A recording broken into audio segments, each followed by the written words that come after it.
How long has it been since you left the house, huh? When's the last time you talked to a real human being? Family doesn't count. Oh, it's been a while? Well, then I challenge you to finish a game with this mod, and as a reward, get out there and touch some grass, okay? But only after you finish a full game. And hey, for 10,000 likes, we'll cover the Mayo and Taxes mod. Before we continue with the video, I want to talk about Opera GX, which is a browser I've been using for a couple of years now, and they were kind enough to sponsor this video. It's a browser made for gamers. The GX control enhances PC performance and gets rid of lag whenever you're gaming with multiple tabs open. The tab also lets you limit the amount of CPU and RAM that the browser is using. You also have access to the network limiter that allows you to limit the bandwidth that Opera GX can use. You can see the difference between Google Chrome and Opera GX. Another great feature that comes with the browser is the integrated social media channels. You can access Facebook Messenger, Discord, WhatsApp, even Twitch if you wish to. From the sidebar, simply click whenever you want to open and close. All you need to do is simply log in to get access to this feature. My favorite feature is the GX player, which allows you to log into Apple Music, Spotify, or YouTube Music directly from the sidebar. The player automatically pauses and resumes once the tab is finished playing. Opera GX is also on mobile, and it can be connected to the desktop version. Use my link in the description and pinned comment below to start using Opera GX for free right now. So the mod we're covering today is Shattered Europa, but don't let the name fool you. It's not just Shattered Europa, it's Shattered everything. The entire world is basically split up into smaller nations, roughly around 3 or 4 provinces for each of the nations. And it's not just a simple mod that divides the world in various nations. It adds so much depth, it's actually insane. You'll see what I'm talking about in a few moments. They've actually made a completely new interface just when you're clicking on nation, so you can see the traditions and ambitions, country size, dev, and forts. They didn't need to do this, but they did it because they love their work, obviously. So you got 3 start dates here. You got the Shattered Europa, which is the one we got right now. You also have Shattered and Holy Roman Empire, because the default date does not have a Holy Roman Empire. You can have the same map with the Holy Roman Empire on the second date, and the third one is the vanilla flavor, which is the default 1444 start date. Don't let that fool you, however, because despite it being the 1444 standard date, it has a ton of flavor, not just the fancy country color changes that we love to see here. I actually really adore the fact that Byzantium is purple now, but a lot of other features that I'll show in a few moments. We will be using the first recommended Shattered Europa start date. The main focus of the mod is adding flavor to the game, and oh my dear, it adds so much extra flavor. First off, look at the religious map mode. We actually have Slavic, Suomensko, Romuva in the game. We even have so many Jewish provinces around Eastern Europe. Tengri still exists in Cumania. Apparently Cumania starts as a Tengri nation. You probably guessed, this is essentially an alternate reality or alternate history start date, but if you want to go historical, you can always click the third bookmark, which is essentially the historical one. There's even Bogomilist, the guys that you probably know from the base EU4 games, the rebels that appear from time to time. They actually give +7 morale of armies, not bad at all. We have Yazidi, Karaiti, even Karmatian, so many extra versions of Islam around here. There's even the Kemetism, which is the ancient pharaoh religion of Egypt that existed a very long time ago. Cathar, which is an extinct version of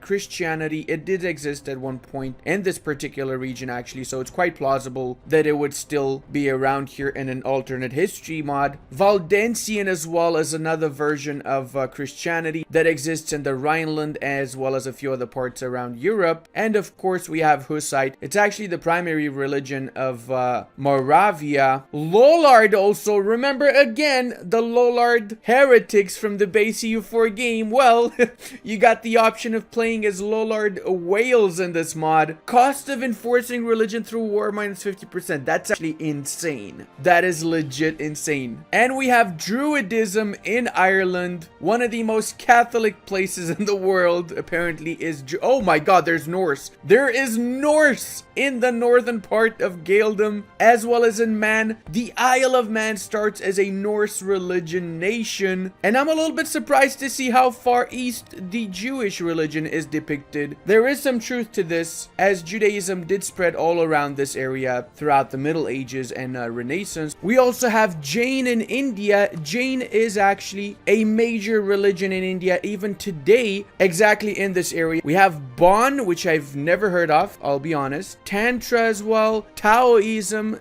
Daoism, Zen. Confucian is a little bit split here between these two areas. Manaism as well exists. Global settler increase and allows the recruitment of explorers and conquistadors. So if you want to play as a Tungning, they're the best colonizer, because are they the only nation that has this religion? I believe so. I don't see anybody else having this religion. Oh no, I was wrong. Manaism also exists in the New Zealand area. So I guess all of the Polynesians have this religion in order to help them colonize. That is correct. All the Polynesians do have this religion that allows them to colonize from the start of the game. Even in Africa, there's a lot of new religions. Seguic, Bidaic, and the great part is that they actually offer decent bonuses. It's not just like, oh, slap on a religion and give it unrest reduction or something. It's actually proper bonuses. Colonist and diplomat +1 for Rugen is insane as well. Orisa, and it offers 5% discipline and missionary strength. What? So now that we've seen the religious part, I'm quickly gonna say that culturally speaking, they have not changed anything as far as I've seen. It's the same in all of the start dates, so we're gonna skip that part and we're gonna go over to the political part. Obviously, no matter what small nation you start as, you can form a lot of nations. Remember guys, there's 3,000 nations that have been added to this game, both nations that exist from the very beginning and nations that can be formed afterwards. So the amount of flavor from that perspective is absolutely insane. Also want to say that I actually adored the fact that they changed the Terra Incognita, and the new image for the Terra Incognita actually is super cool. So speaking of custom nations that you can form the German Empire, centralize the Holy Roman Empire if it exists, form the North German Confederation, which would be very historical, or the Kingdom of Prussia, which is again available in the EU4 as well. There's plenty of new tags depending on the region where you are or the starting tag that you have. For example, the Spanish nations can restore Spain, or they can restore the Roman Empire without even having the city of Rome. They can already see this as an option, as they are descendants of the Romans themselves, so makes a lot of sense. Similarly, the French nations can also restore the Roman Empire, or the French nation itself, or Francia, which is a different version of the French nation, I assume. Oh, okay, it requires they have lands into Germany, so I guess this is a reference to Francia before the big divide of West and East Francia from Charlemagne. You also have the option of forming the Angevin Empire, which requires basically half of France and half of the south part of England here. The cool part is that it's also not technology locked, so you can just form it as soon as you get the provinces that you need. You get the cultural acceptance until the end of the game, +4 max promoted cultures. That is actually amazing. There's a ton of missions as well added in this mod. For example, the Normans have missions here that revolve around conquering the British Isles, which makes sense. The Normans did eventually conquer the British Isles, am I right? It even gives you some permanent modifiers, and you can even go for the crusade against Jerusalem to reconquer the Holy Lands. Oh, actually the Holy Lands already are Catholic apparently. Jerusalem exists, but Normandy still has an option to go for these lands. Also, I want to show that there's a ton of new government reforms. You have diplomatic positions, blood tax, electoral monarchy if you want to go for that, and there's a lot of different reforms essentially based on whatever you start as or whatever culture you might have. Across the pond from the Normans, the nation of London, which eventually can form the nation of England, of course, as you can see here, and even the Angevin Empire, which makes sense. They can get the Henrician reform, which is only available to the English culture nations. As you can see, it's tied to English Northumbrian, and it offers land force limit and naval force limit, as well as a lot of other juicy bonuses. My personal favorite government reform is that is available to all of the Carpathian culture nations, so that means Hungarians and Romanians, and it's the Order of the Dragon. Essentially, you get 25 manpower recovery speed and 1 army tradition whilst at war with heretics or heathens, and I kid you not, that is actually absolutely overpowered. You also can get Tatar mercenaries if one of your allies has the Tatar culture and is a steppe nomad, or if if one of your subjects is a steppe nomad and is Tatar culture. Tatar culture essentially is the Crimeans over here, as well as everybody else to the east of the Crimeans. You might have noticed they also changed the icons here for farmlands, mountains, woods, and every other type of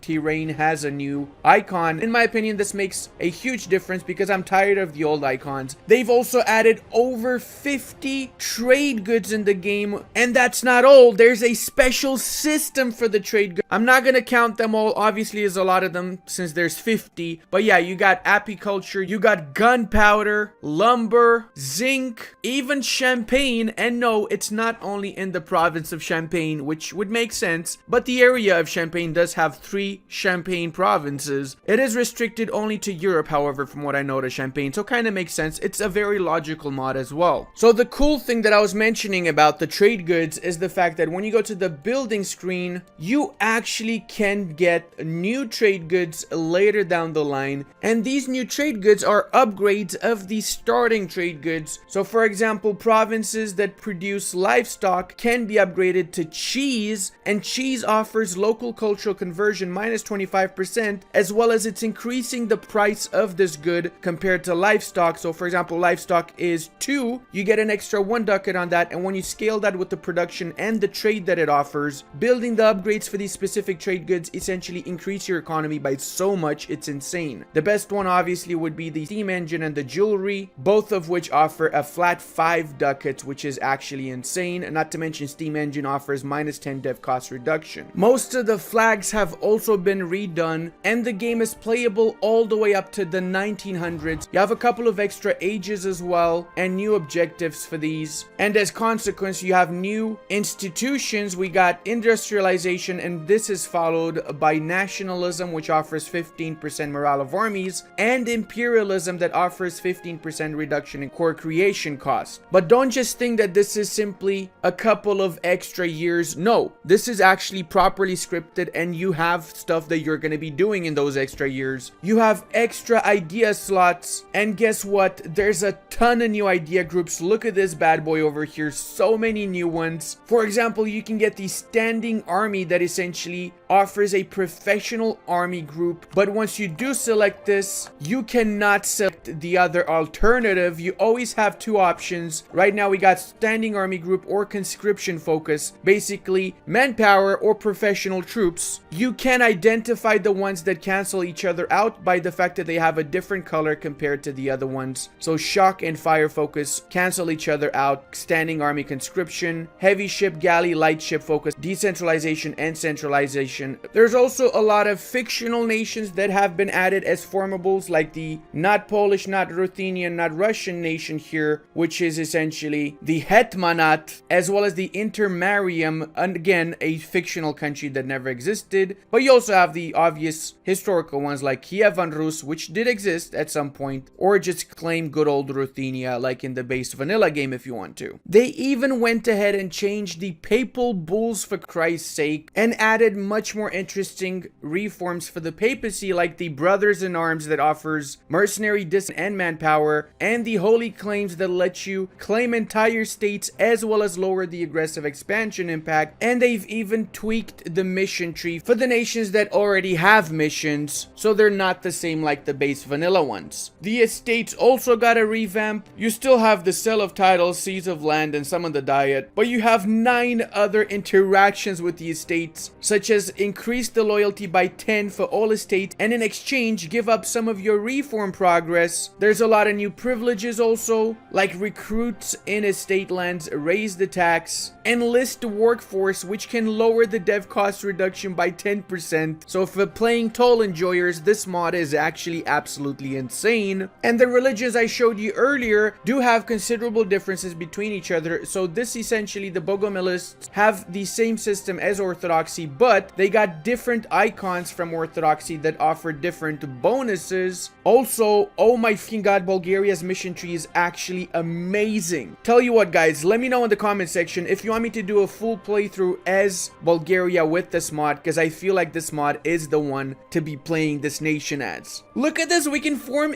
Illyria as well as Intermarium or restore the Rome. Oh my god, I really just want to go for Illyria. I hope at some point they also redo the cultural map mode to make it a little bit more juicy, perhaps. Also have to mention that the building system has been redone. We have a completely new road system that starts from early roads going all the way into railroads, which offer dev cost reduction, movement speed plus 50%, and culture conversion cost. For the later game, you can even build up steam factories, and the governance buildings have 4 tiers, with the last 2 tiers, the Palace of Justice and Governance Residence, offering massive bonuses. Plus, the Regimental Camp and the Conscription Center offer extra land force limit by 0.10 per each 10 development, and it's the same with the other buildings. So essentially, playing toll in this mod is the best way of approaching it. I think I'm gonna call this the playing toll mod, actually. Now that we know the basics about this mod, how about we start a proper game as Holland, since what better nation to play toll as if not the Dutch? Am I right here? Clearly, we'll make Brabant our first rival, followed by the Frisians. Let's set up our ships over here to increase our trade power in the English Channel, and for that matter, we're actually going to build some more ships. Bark, bark, bark! Oh, no money for this third bark. We cannot give out the +1 mana privileges as they don't exist in this mod, so what we're going to do is we're going to sell the titles, and it's a little bit different. We can choose which estate gets our crownlands. We're going to sell ours to the nobles, 5% crownlands for 40 ducats. We're going to seize the crownlands from the church. We want to have a strong nobility in our beloved Hollanda. I think I'm also going to go for the army tradition advisor at the start. That's going to help out quite a bit in the early game. Marine force limit plus 20% sounds great also. This way we can use our sailors to recruit marines from the early game. We got our claim on Utrecht. That means we can attack them. Let's go. They're allied to Scania, which is in the south of Scandinavia. So by the time these guys arrive to our location, we should be a-okay. This is a fairly easy Stacken Vapenik. We should be able to get naval supremacy as well, since we have doubled their fleets. So let's use that to our advantage here. I'm gonna send this army group to wipe out their newly formed army. And whilst I'm doing all of this, I'm also gonna get my first idea set. Since you can get the first idea set on Tech 1 now, I'm gonna go for development ideas, of course, since we are basically playing toll here. We're not gonna expand too much, only taking the Dutch lands, okay? That's it. Nothing. I promise. I promise. Oh, looks like we took the fort in Scania. So I basically can now take all the money that they have, plus cancel some of their rivals, which is gonna give me a lot of extra prestige. And as you guys know, I'm a big fan of prestige. Let's bring our boyos back home as well. And for the Utrecht, I'm gonna go for the full annexation, obviously. Booyah shakaloo. That's 20 aggressive expansion, which is not too much.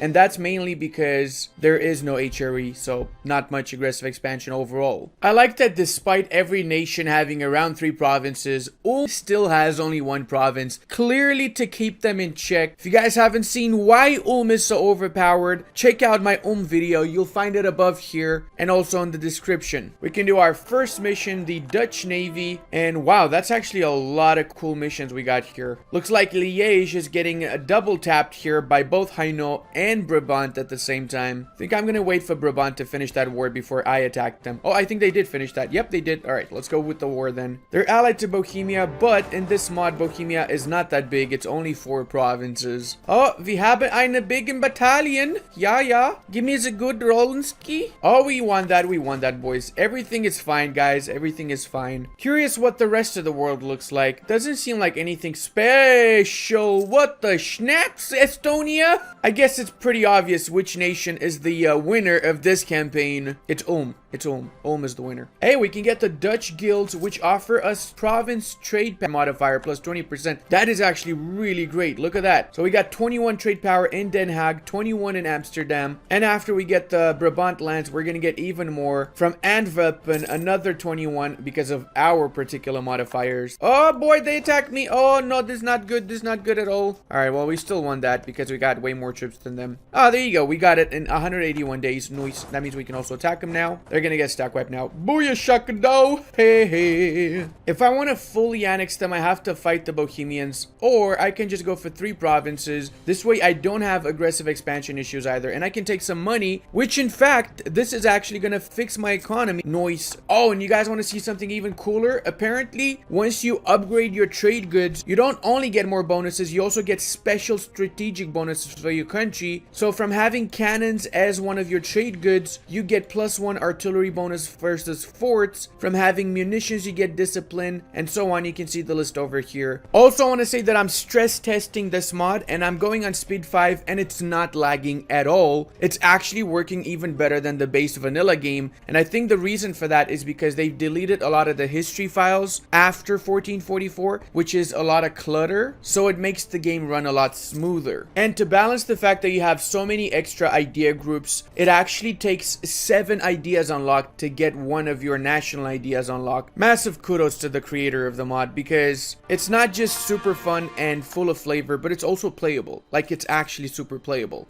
So the AI just attacked me right when I'm having issues with rebels, and they got quite a few more troops than me. Not gonna lie, kind of scary. Let's go, boyos. You wanna fight me? You wanna fight me? I'm gonna give you a fight you'll never forget. The good part is that we're fighting this defensively, since that's our fort, so we should easily win this. There you go. Now let's attack them again. The big brain move for the AI now would be to actually attack me again. Let's hope they're not gonna do that. You missed your chance, Flanders. You missed your chance. Actually, can I piece them out now? I could. I don't need to take the rest of this. 69.53. How about some money as well? 2 extra provinces for the Holland war machine, as I like to call my country here. And would you look at that, we even have historical Holland borders? Skipping a little bit forward, we did unify the Dutch lands here. Might have gotten a little bit of a coalition in the process, but we can do this awesome mission that gives us some morale, so everything is fine, okay? That being said, I'm fairly certain I'm the first great power here. What? Seriously, Byzantium is the first great power. Does Byzantium get cores on all of them? How the hell did they expand so fast? And Ottomans as well, or Osmans. Osman? It sounds a little bit weird saying Osmans. Feels like there's some sort of competition here between these two nations. Might be some hidden flavor I don't know about. How's Estonia doing? Still the same, but still epic. Moldova actually expanded quite a bit also. And they look like a big peepee. Wow. Okay. I feel like I should do a playthrough as Byzantium. Look at the amount of monuments they have here alone. Speaking of monuments, look at the amount of monuments that I have here. I got 4 monuments and 3 provinces. And all of them are actually pretty good. Look at this. Army tradition prestige, envoy travel time, governing capacity, and advisor cost reduction, plus the goods produced that you have in vanilla. And oh my lord, that's a ton of new monuments all around the world. Sevilla's got 3 of them. Placeholder. Okay, interesting. Another god knows how many in the entirety of Spain. Rome has 1, 2, 3, 4, 5 monuments, including the Colosseum. There's more monuments in Jerusalem, including the Cave of the Patriarchs, the Carac des Chevaliers, and the Citadel of Tripoli. Wow, it's really beautiful. I like the way that they've actually integrated these. It doesn't seem different from the base EU4 monuments. Like, the images look as if this was from the base vanilla game, doesn't it? Oh wow, we even have the Reichstag in Berlin. Bro, what? And Mont Saint-Michel, one of the most beautiful places you can ever go to. If you ever have the chance to, by the way, I highly recommend you check it out. Click here in order to see how I got all of India by 1500 as Afghanistan. And I want to give a very big thank you to all of my channel members, Patreon members, as well as my Twitch supporters. I really wouldn't be able to do this without all of your support.